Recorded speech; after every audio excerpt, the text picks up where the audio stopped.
Here we have the Moroccan royal lions, which is the animals descended from the royal palace collection of the King of Morocco. And he obtained these originally from the wild in North Africa.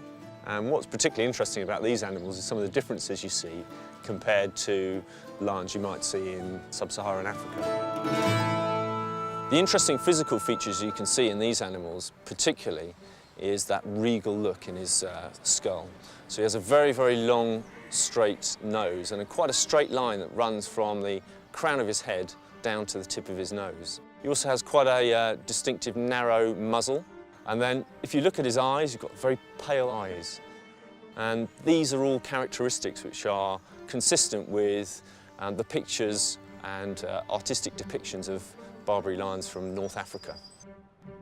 It might seem quite a peaceful animal looking at him sitting there, but of course historically the North African lions, the Barbary lions, were used extensively by the Romans in their gladiatorial combat. So they used to take hundreds of animals from North Africa and use them in combat with gladiators and in animal fights in the Colosseum.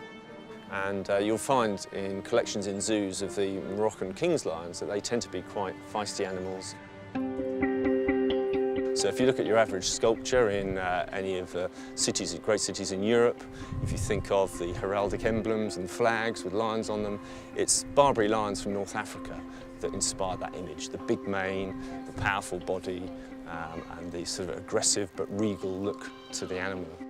Unfortunately, over the last few hundred years, there are no lions left in North Africa.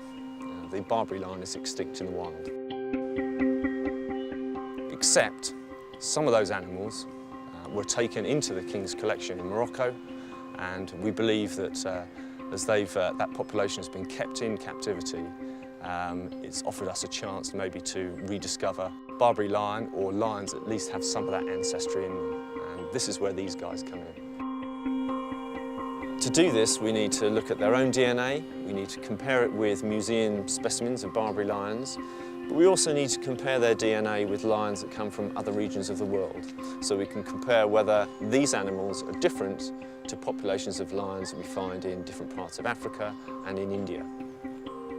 So maybe this guy holds a little bit of genetic information in him that can help us to preserve lions, to understand differences between different types of lions, and we can take that forward and use that to conserve them in the wild, in zoos, and in the future.